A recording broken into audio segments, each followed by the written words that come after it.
Who's ready to make some shredded beef enchiladas? This guy. Except I already did, because that's what it is right there. You got to take this journey with me to see how to make this, because this thing is awesome. You're going to love this. It's not a 30-minute meal. I will warn you right now, but it is well worth the effort, and it's really not that hard. It's just mostly downtime. We can get through this pretty quick, hopefully, in the video. No. But it's well worth it. So without further ado, or a don't, definitely do make this, because we're about to right here. So let's get started. Making our shredded beef for our shredded beef enchiladas is pretty easy. If you want to call it carne de chabrada, I won't be mad at you, because that's what it is. We have a chuck roast right here. This is the weirdest chuck roast I've ever seen, but then we live in a bizarre world, so who knows? It could be anything. I believe it's actually beef. Pretty sure. I don't know. From there, we have a bunch of chilies. This is kind of like making a pot roast, but spicy. So we have the usual suspects. We've got some beef stock. We've got some Worcestershire sauce. Ooh, yeah. We have the Holy Trinity, which is our onion, bell pepper, and garlic. That is slightly different than you'd put in a normal pot roast, but then this isn't pot roast. This is enchiladas. So we have just a yellow onion, half of a yellow onion just sliced up. Green bell pepper, as you can see here. Don't adjust the color on your screen. This is green, I promise you. They weren't out of them at all. Actually, they were out of the green bell peppers. Don't know why. How many years has it been recently since everything went haywire? They still can't figure stuff out. I don't think the people in charge of things are very good at what they do. Just personal opinion. I don't know who those people are, but they clearly aren't really cutting the mustard, are they? Right? Cutting the mustard? They're not cutting mustard. I don't know. Woo! Okay, maybe that gets edited out. I don't know. Anyways, 4 cloves of garlic, just smashed. We don't need to chop that up. This is going in the pot. It's for flavoring. We're not eating it. So yeah, just smash them. It's fine. Now for chilies, what do we have? We have 2 ancho chilies right here. These are the dried ancho chilies. We have 2 and a half Guajillo chilies. These have a really great flavor for this. There's a seed or 2 popping out of them. I don't really care about the seeds. Just take the stems off and you're fine. This is a really great flavor in this, and it gives it a really kind of rich, earthy flavor that we're looking for. It's fantastic. I have 2 California chilies. What are these? These are dried Anaheims, basically. There you go. They have a Scoville unit rating somewhere about 500. Not 500,000. 500. This thing is spicier. Not a joke. Okay, and because I like to live dangerously, 1 chili de arbol. Okay, this thing here is a little higher on the Scoville scale, so be careful with those. I'm not going for spicy with this. We can add stuff later to it, but for cooking it for right now, that little sucker right there is just gonna add a little bit of loveliness. What else do we have? Okay, we have a few spices going in this to season the actual broth and everything. This is a teaspoon of cumin, a teaspoon of salt, a teaspoon of black pepper, and a teaspoon of Mexican oregano. If you haven't bought Mexican oregano yet, you haven't been watching these videos, because I use it a lot. Well, I have a tablespoon of apple cider vinegar. You could use red wine vinegar if you wanted to. I won't tell anybody.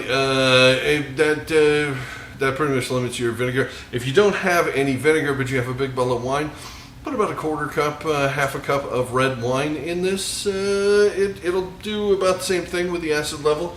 Okay, and I have a little bit of a rub here, which is going to go onto our meat before it goes in the pot when we brown it up and get all the sizzle in here.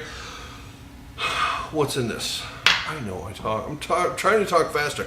I can't talk less, so I'm just going to talk faster. Oh, might work. So leave me a comment and let me know if I should just shut up and do the pointing hand thing. But otherwise, there is a teaspoon of chili powder, garlic, onion powder, paprika, and I think that was it. Yeah, salt. Teaspoon of salt. There you go. What's the other thing that you see here in front of you is the magical invisible bay leaf. Just found out about 2 minutes ago, I'm out of bay leaves. You gotta have a bay leaf for this. We'll pretend, and you won't know the difference because I'm the only one that gets to taste it. There you go. So this is about a 2.83 pound chuck roast, roughly. We are going to rub this with this on this plate right here. That's what the plate's for. You're like the whole time thinking, what in the hell is he going to do with that plate? Not what you thought, huh? Okay, so we're going to take this sucker. We're going to put this up here. I'm going to get rid of that because it's gross and it's covered in stuff. I don't particularly want this to stick together. So I'm going to take all these bands off because I kind of want this thing to open up and all the seasoning to get inside of it. We're going for shredded. We're not going for pretty. So I kind of want this to come apart. And the other beautiful thing is there is absolutely no reason they did that because this isn't cut in any way.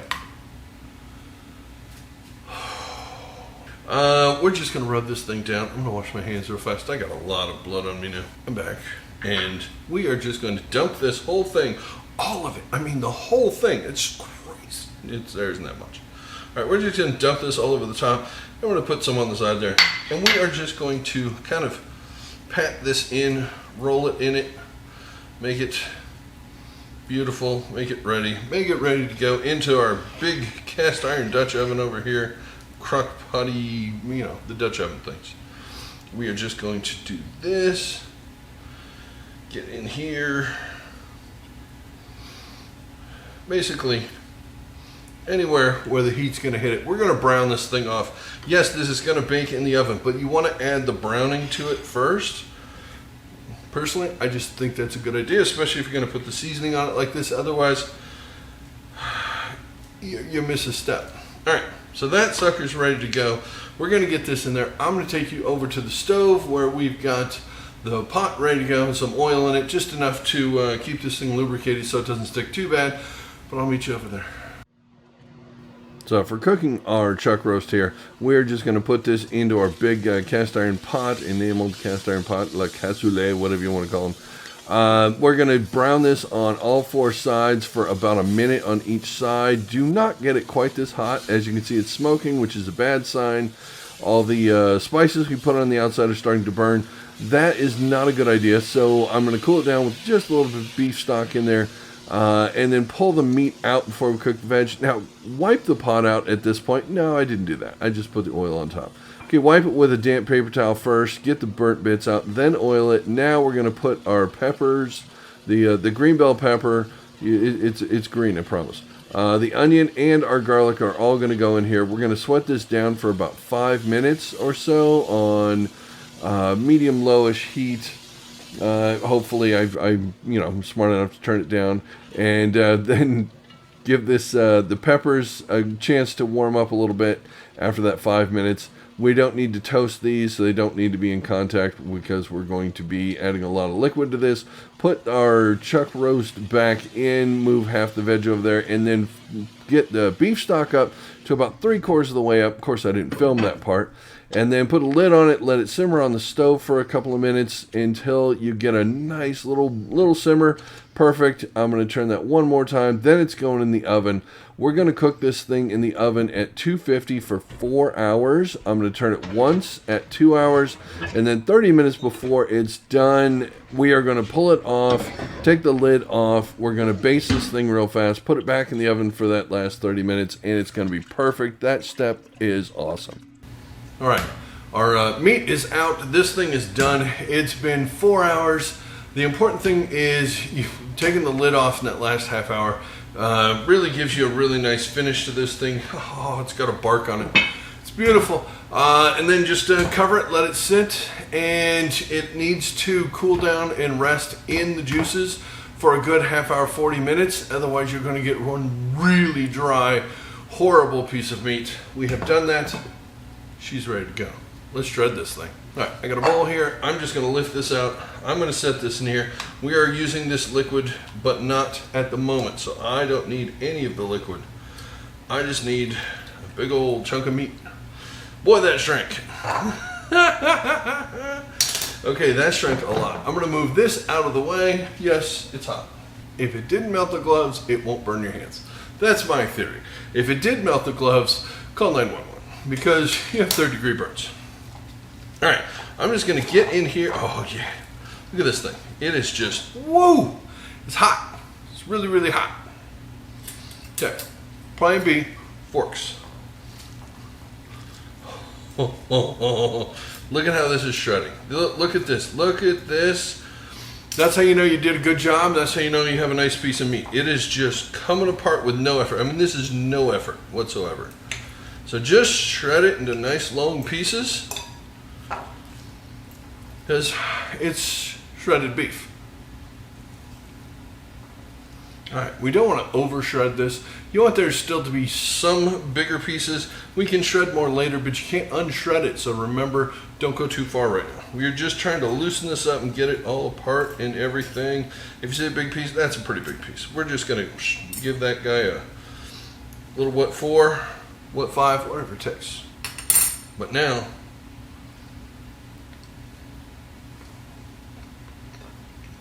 no problem. Tastes so good. A couple more steps before this is ready to be enchiladas. That's so good right there. All right, we're gonna have to put this in the frying pan, give this a little crisp, cook it up just a smidge. We're gonna make the sauce real fast, but this part is done. On to the next thing. If you've seen me make my enchilada sauces, you have a pretty good idea of what is gonna happen right now. There is a pile of goodness in here that is waiting to come out, and we can't use it in the form that it is right now. So I'm going to do something completely wackadoodle. I'm going to take this and I'm going to put these all in here. Oh yeah. You can just pick up the pot and dump this in here if your shoulder isn't hurting. If your shoulder's hurting, please don't pick up a 15-pound, 20-pound pot over your thing there. Yeah, don't do that. Do it this way. It's much easier. All right, that's probably good. Because my shoulder's hurting and I can't get my arm up, I'm gonna do this over here. It's not gonna be that good for the camera, so I'll meet you back here in a second. Okay, this thing is ridiculously full. That's a lot of juice. We are making a lot of sauce here. This is still warm, so we are not putting the cap in it. We're gonna put a paper towel on it and just blend this up real fast. Woo, that was a mess. As you can see, that's why the paper towel's there. Don't put your hand there, you're gonna get burned. Don't do that. All right, we're gonna have to strain this because it's lumpy and it's got bits and things. So let's go ahead and pour this in. Okay, we're gonna have to move it around.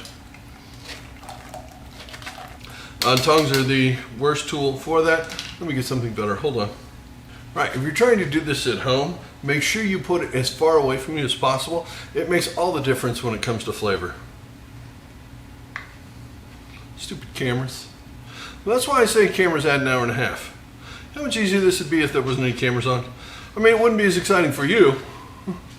Okay, before we go any further, I'm gonna pour the rest of this in here. That looks about perfect. There's still some juice in here. I don't really care. That is a massive amount of stuff. If I need to thin this out, I can always just pour this straight in there because this is really thin. But it looks pretty good, actually. I like it. You don't need a thickener with this because the chilies, when they grind up and all the veggies and everything, this really makes a nice, fairly thick sauce. All right, that is plenty good enough. That has all the bits all over it. This has all kinds of stuff all over it. Let me grab a spoon and I'll show you how thin and thick this is and what we're gonna do with it. Okay, got a spoon here, you can see. This is beautiful. We do not need to thin this out anymore, that's for sure. This is not like a birria thing where it's a consomme. This is more like a gravy, but a really nice spicy gravy with all the peppers in there and everything. Yeah, this is gonna help us as we are doing the final stage to the meat before we start making our enchiladas, which I think we're getting ready to assemble. I've got to go ahead and fry up the corn tortillas so we're ready to roll these things and make our tray of enchiladas. Hold on. So the corn tortillas just need to be fried real fast. We're just going to put this in some hot oil. It only has to be about 3/8 of an inch of oil, something like that. Just turn them a few times. We don't want to get them super crispy. We just want to make sure they're cooked. Do that until you get them all done. Now we're going to take a big deep pot here. We've got 2 tablespoons of cooking oil, vegetable oil, canola, something like that. And we're going to add our sauce into this. We're going to cook this sauce off, fry it up in the oil. This is kind of an important step with any kind of sauce like this. We are going to make this lovely and wonderful, bring it to a boil basically, and she is ready to go. We're going to put that back into the same pot because I'm not, precious or anything. It's fine. We're going to now throw our meat in here. This is all shredded up. The pan is nice and hot. We're going to cook this kind of like you would with carnitas, basically. Just toss this around a little bit, get a little bit of the moisture off, get a little bit of texture and crispy on there. We're going to add about 3 ladlefuls of our sauce into that, and that's all we're going to use this sauce for at this point. Oh, I'll use it for something else. But yeah, basically just get this nice and coated. It looks perfect and ready to make some enchiladas. Our journey is almost complete. Our enchiladas are almost made. All we have to do is assemble them. This is really the easy part. Everything has led up to this. We have our tortillas, which are sticking to the paper towel here. These are lightly fried. Don't need that.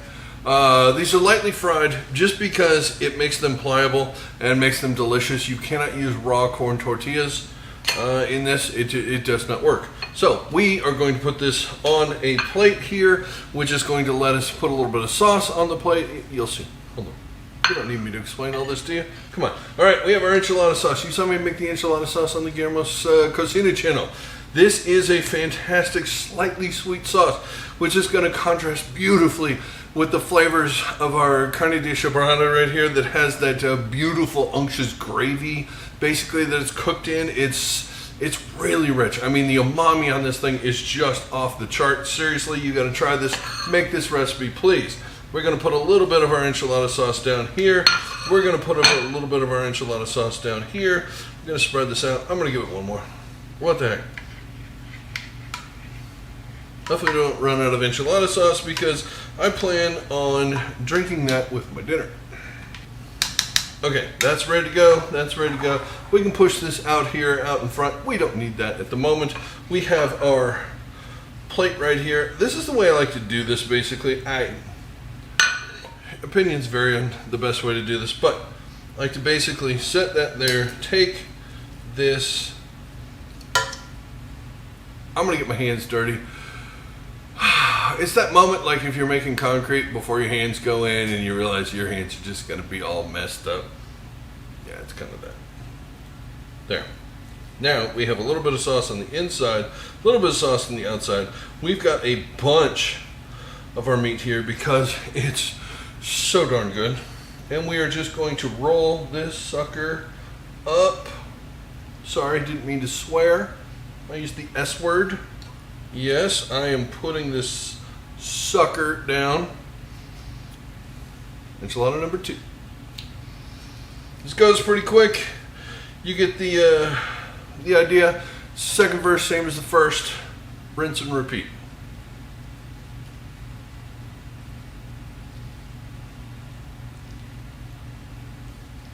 Okay, I have 6 enchiladas going this way right now. I don't like to cram these things in really tight because I'd like to be able to define where the edges are once these cook. So I'm getting 6 across.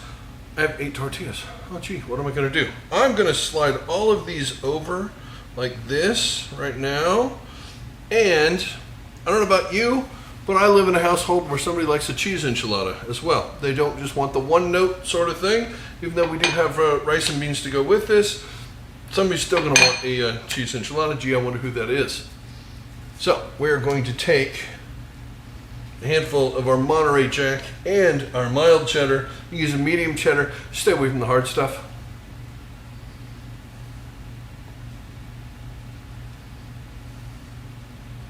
And you need a little bit more than you think you do because it really does melt down pretty nicely.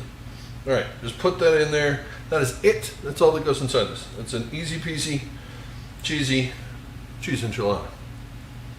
These are going to go this way, and that way we'll know which one's the cheese enchilada. Do you have any idea how many brownie points I'm going to get for doing this? Because my wife doesn't know that I'm making her cheese enchiladas. She thinks she's going to have to eat just the shredded beef enchiladas, which she's going to love, but she's going to love about one.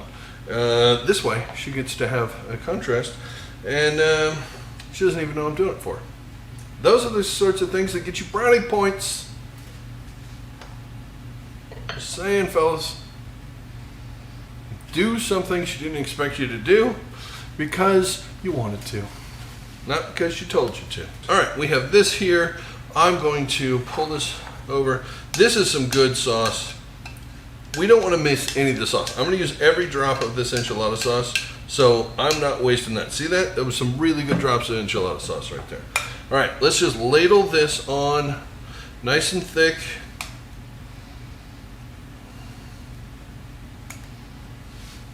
You know what they call an enchilada that you don't cover completely in sauce? A wet taco.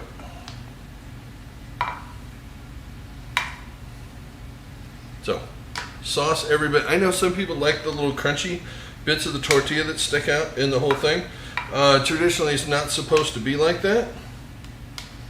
You want the entire tortilla completely covered. But if you want to do it that way, I don't care. I won't tell anybody. It's not like there's enchilada police. There kind of is. It's called the internet. And as long as you're not recording it, you're okay. I am. All right, that is every bit of sauce. Now we just got to cheese the heck out of this because it's enchiladas. I'm going to put down our Monterey Jack here. Could you use any other kind of cheese? Yes, you could use Chihuahua cheese is fantastic for this. Oaxaca's pretty good. Oaxaca's a little bit more mozzarella-y. It's a little bit drier cheese. This is a much wetter cheese. This is more like a fresh mozzarella, Monterey Jack kind of thing. That is not full coverage on that, but I don't care because we still got our cheddar going down. Could you use cheese other than cheddar? Of course. This is the gold standard for enchiladas, but who knows that they got it right? I mean, did they test every other cheese before they went with mild cheddar? I don't know. So if you feel like going with a different kind of cheese, fantastic. If you have experimented with this and you know a better cheese than that, leave it in the comments. Let me know. I would love to know because there are a million kinds of cheese in this world. Who says that's the right one? I don't know. There are no rules. That's the coolest thing about food in Mexico right now is it's going a complete renaissance. It's just insane. They're like, why are we doing this the same way? We've been doing this for hundreds of years. There's so much stuff out there. We should learn from that and adapt. I love that. That is fantastic. There are the traditions, but who says you have to stick with the tradition? You can always improve on anything. You think this haircut is the best thing in the world? No, it's not. I'm going to get a better one someday. Probably very soon because it's starting to bug the hell out of me. Any suggestions? Leave it in the comment. A mohawk? I'm thinking mohawk. It's a little thin for a mohawk, but what are you going to do? All right, what am I going to do? I'm going to put this in the oven. This is going in the oven 350. You're just trying to melt the cheese. Everything in here is already cooked, so we're looking 20 minutes-ish, somewhere in that range. Just when the cheese gets melty and starts getting a little bubbly, if you see any brown spots, pull this thing immediately because you've gone too far and that's not good for it. So we just want the little bit of boop, boop, boop, boop, and you want to see the sides kind of bubble a little bit on this. That's why we're using a glass dish. Other than that, I'm done talking. Let's put it in the oven. All right, the enchiladas are out of the oven and they look amazing. You knew it was going to be this beautiful. I did too. And here it is. It's the moment we've all been waiting for. I get to bite into this because carne de chabrada enchiladas, shredded beef. Come on. It's delicious and amazing. And I can't wait to take this bite. So I'm not.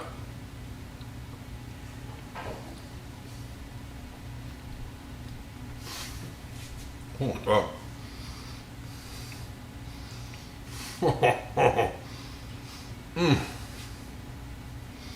That's ridiculously good. Oh, probably have wearing it. The flavor on that is so amazing. It just, please make this recipe because you're going to love it as much as I do, probably. unless you're weird. But this is the home of weird, so you're probably my kind of weird, which means you're going to like that. So, there it is. There is my shredded beef enchilada recipe. I still have the stuff on my face. I can feel it. That's it. You saw the video. You know how to make it. Thank you for watching this thing. I appreciate it. I'm going to get out of here and eat this real quick. Like, subscribe, hit the notification bell, all that good stuff. And if you do, I'll see you on the next one. Till then, have a good one. Bye.